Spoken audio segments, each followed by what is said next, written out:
Thank you very much, Sabine. And I also thanks to Pilar.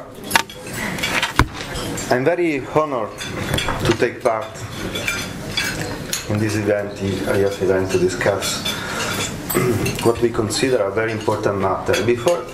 While I was speaking before with Sabine, I was realizing that I think, fortunately for me, I'm one of the oldest board member of EIF, at least from the industry side.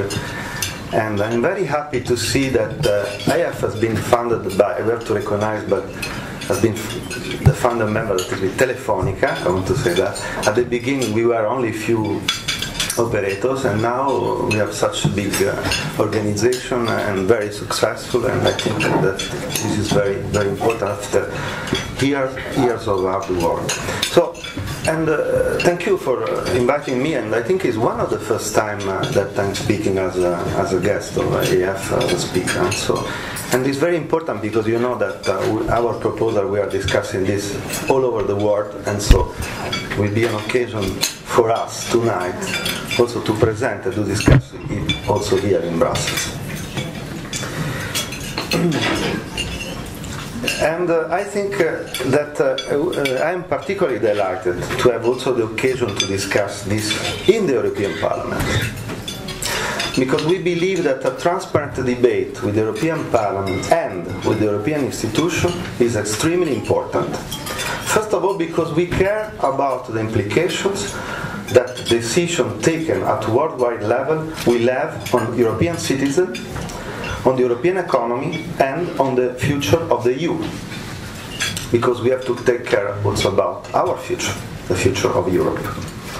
And secondly, because the proposal made by ETNO we believe that is an important proposal because it's a proposal of the European telecom industry, and as such, we believe that it must be explained and debated by our European institutional representatives. I think a lot of you know, but I would like to repeat this about a few words about ETNO. Is one, and I discovered this traveling outside Europe. ETNO is one of the largest telecom industry associations in the world. We have 14 members and 11 observers from Europe and beyond, and we represent the leading global telecom operators and ICT equipment manufacturers. And all of us, we recognize that we have seen tremendous changes in our industry. ETNO recognizes the role of the ITR have played in the development of the telecoms market so far. It is therefore essential to ensure that the ITR reflect the changes that markets and technologies have undergone since they were last revised, including the internet market. We need to ensure that the economic model for the development of the internet is future-proof, allowing for all players of the value chain to meet the challenges of the future and for all consumers to be able to enjoy the benefits of the internet. Also because we know that such kind of events, the last has been 25 years ago, and perhaps we'll have another one in 20 years' time. And so we believe that the ETNO proposal, our proposal, addresses these goals. Since 1988, major changes have occurred in the digital industry, and today we need to look at the future in a new way. Data traffic is growing at an unprecedented pace. By 2015, global internet traffic is expected to go, as all we know, fourfold, mostly driven by the rapid uptake in the usage of social networking sites and over-the-top applications. This is naturally putting a lot of strain on telcos networks. Thanks to their continuous investment in traditional new networks, telecom operators have contributed to the success of the internet and have allowed for innovative over-the-top applications to flourish. At the same time, the EU regulatory framework has allowed so far for a successful process of market opening, better service and lower prices. These are all positive developments, but unlike in other regions of the world, as in the US, the harsh regulatory pressure has affected market players' ability to massively invest in high-speed broadband deployment. Let's look at how things are going and at what we can do in order to push the digital industry to really deliver its potential for the global economy. Despite the rapidly growing internet traffic, and I would like also to thank a lot of Cisco, which we are using all the data that they are producing in the last months and year and are very useful for the whole industry.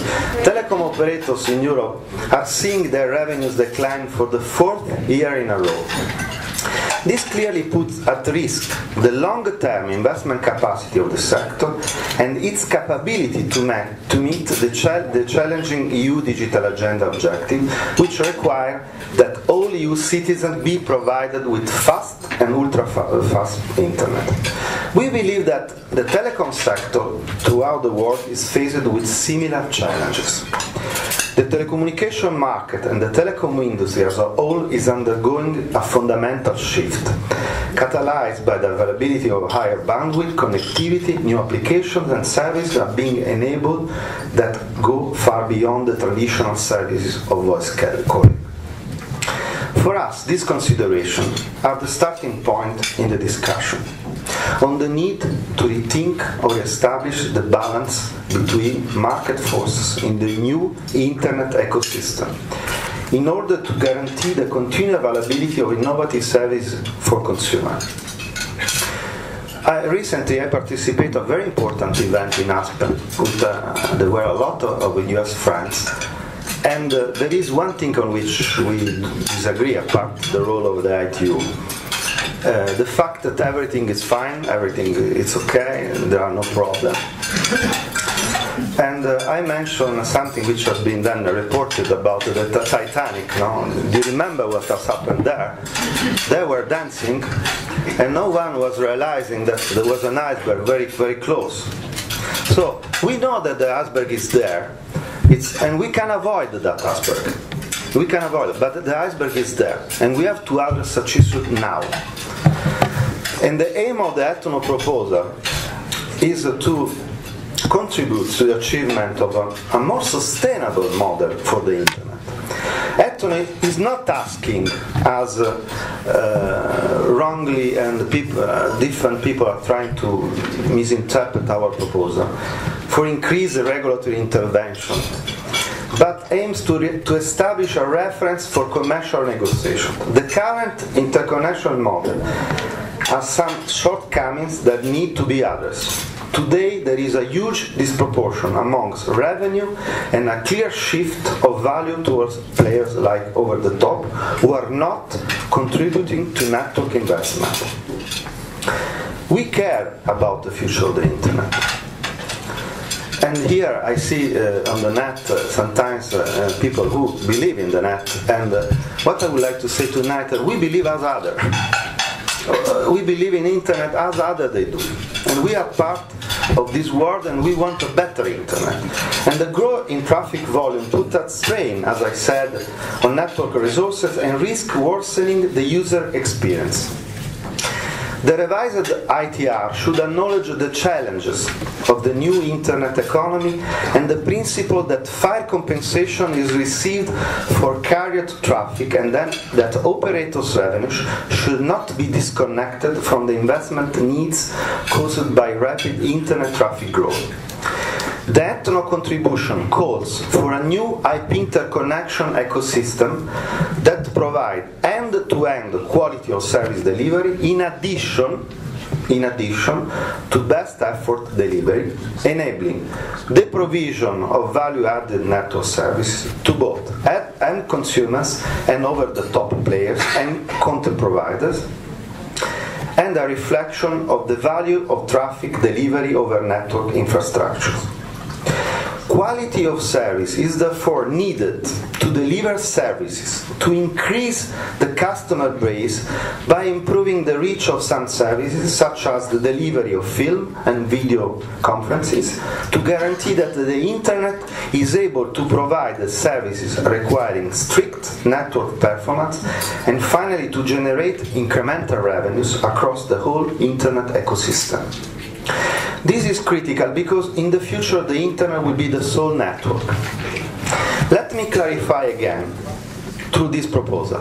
Etono is not asking for any regulatory intervention or change to the current model of internet governance based on private sector leadership and multi-stakeholder dialogue. On the contrary, ETNO wants to avoid new regulatory measures that would prevent new business models to emerge or hamper differentiated offers, hence limiting consumer choice. Most of all, ETNO insists that a new business model should be based exclusively on free commercial agreements between parties. In the complicated process that is leading us to the Dubai conference, ETNO is receiving also some criticism.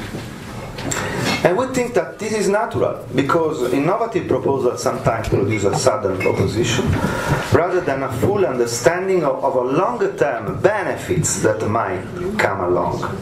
Just to cite an example, we have received a letter from the Internet Society highlighting, I received by Twitter Sunday at midnight, a lot of criticism to the reasons underlying in the ETNO proposal. These are always good occasions to improve one's ability to communicate and to further commit in defending our position. We are replying to the ISOC letter. What we are surprised about is that many critics just point out possible risks and negative points, but no reasoning how the internet ecosystem may improve, how better services could be offered, how the goal of investment in network should be achieved, how to make a better use of the value of traffic data, and so on. And also, if I may say, we have a little bit astonished because we see here also in this room, but also outside, there are a lot of that are in favor of multi-stakeholder dialogue, and we are one of an important stakeholder at European level, and someone has tried to impede the ETNO proposal to be discussed in Copenhagen, in Sept. And they weren't considered to vote even before we were able to make the proposal. We don't see that it's good. What we want is to have a discussion. We are here. We want to debate. If you are right, we keep the proposal. If you are wrong, we withdraw. But we want to debate, and we don't like that some players that they say that they are in favor of open internet, they are in favor of democracy, they don't want to allow us to present and to discuss in proper way our proposal. And we believe that our proposal is intended to create a win-win situation, both for the over-the-top and the consumer. The over-the-top will be able to select between different competitive delivery offers from telco. And this scenario will have the final result of improving the delivery of services over the internet, hence encouraging innovation.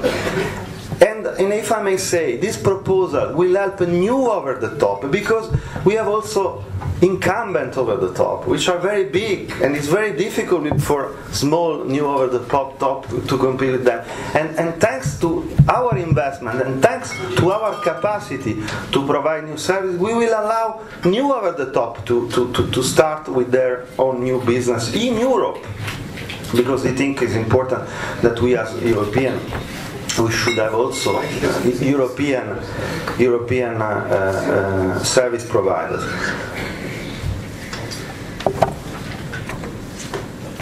Consumers will benefit. He was laughing. I was just waiting a little bit. Consumer will benefit from more choice, as they will be able to opt for packages tailored to their needs beyond the best effort. We see our proposal. Consumer will continue to have what they have today. They will have more choice. We will add new services that today are not yet offered. We will not touch the services that are offered today. We don't want to touch best effort. And this should be clarified. And we believe also why the ITU is the only place, is the only globally recognized telecom organization, has not been set up as that, has been set up by the UN, where all countries are involved. And the ITR, therefore, the only truly global treaty on telecom, and as such, ETNO see the ITR as a fitting home for the principle that it wishes to see introduced during the revision process. Dear guests, dear member of the European Parliament, dear friends, I thank you again for your attention, and I hope that tonight we'll have a fruitful discussion and we will have a further reflection during the evening. Thank you very much.